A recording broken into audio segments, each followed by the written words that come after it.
All right, let's get right into it. We are going to unpack the incredible story of one of Warren Buffett's most famous investments. This isn't just about a stock pick, it's about a single decision that literally became the foundation for the entire Berkshire Hathaway empire.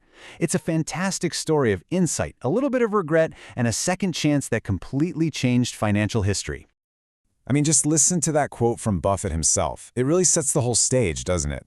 It tells you that one of the biggest, most successful companies in the world hinged on one single moment. A moment of pure persistence back in 1951.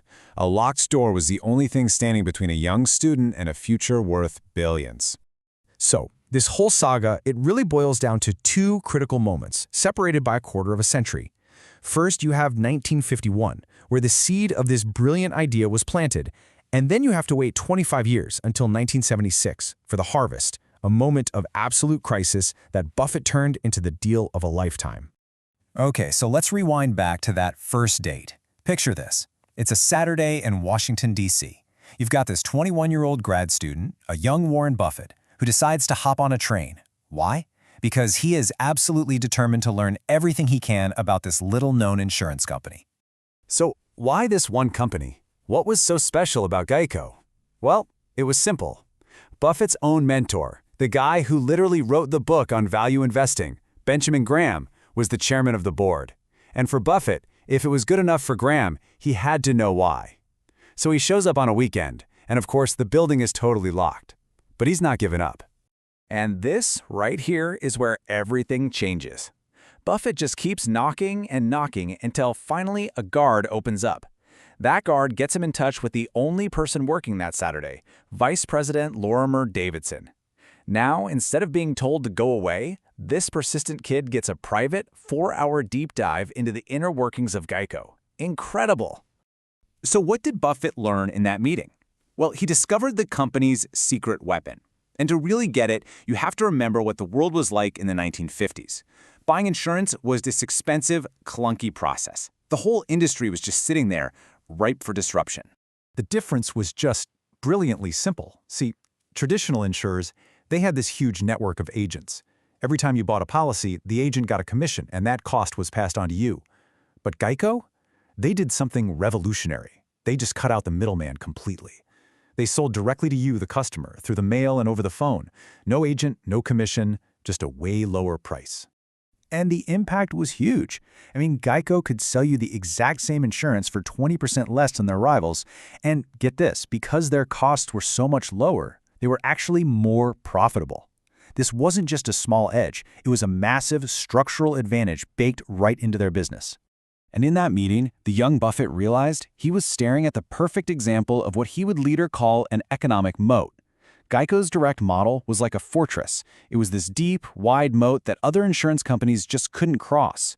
They couldn't copy it without firing all their agents and completely destroying their own businesses. So, armed with this amazing insight, what does he do? He goes back and puts 65% of his entire net worth into GEICO stock. Think about that. He understood the power of this business model better than pretty much anyone on Wall Street. And hey, the investment paid off. He made a quick 50% profit and decided to sell. For any young investor, that's a home run. You'd be thrilled, right? But this is where the story takes a painful little twist. Because after he sold, the stock didn't just go up, it exploded. It went up 100-fold, a 100x return. Can you imagine? Buffett was just floored. And that moment taught him one of the most important lessons of his career. When you find a truly great business, you never, ever sell it. Okay, now let's hit the fast forward button. We're jumping ahead 25 years to 1976. That once unstoppable GEICO had been taken over by some really terrible management. They got reckless, they chased bad business, and by 1976, the company was literally on the verge of going bankrupt. The stock price just fell off a cliff, from over $60 down to just $2 a share. So while everyone on Wall Street is running for the hills, absolutely convinced GEICO is dead, Buffett sees something totally different. He knew the management was a train wreck, sure, but he also knew that that fundamental economic moat, that powerful, direct business model, was still perfectly intact. You know, the engine was fine, it just had some really bad drivers. And this was it. This was the perfect moment to put his most famous philosophy into practice. While the entire market was gripped by absolute fear, Buffett got greedy. He saw this priceless castle being sold for the cost of a few stones, and he just started buying every single share he could get. But here's the real secret. You have to understand, he wasn't just buying a cheap stock hoping you would bounce back. No, the low price was just his entry ticket. He was buying access to something far, far more valuable, an incredible, non-stop cash-generating machine. And that machine is powered by something called insurance float. Understanding this one concept is the key to understanding the entire Berkshire Hathaway empire. See, float is all the cash that customers pay up front for their insurance. The insurance company gets to hold on to all that money, sometimes for years, before they ever have to pay out a claim. So how does this magic work? It's pretty simple. Step 1, you and I pay our premiums. Step 2, GEICO holds on to that massive pile of cash. And step 3, the crucial part. Buffett gets to take all that money, this float, and invest it to buy other businesses. It's basically like getting a giant permanent interest-free loan from millions of people. And that's precisely what he did. After he took control of the company, he put good managers in place, GEICO was saved from bankruptcy, and its float became the financial engine at the absolute heart of Berkshire Hathaway. I mean, think about it.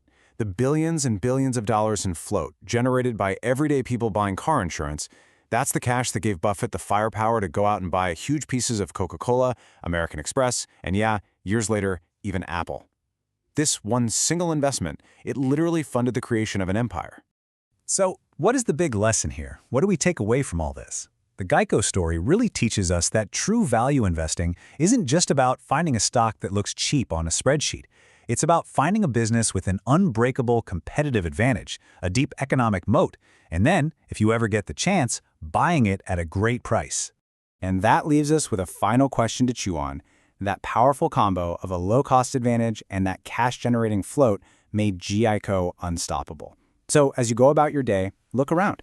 What are the companies you see that have business models so powerful, so dominant, that they seem almost unbreakable?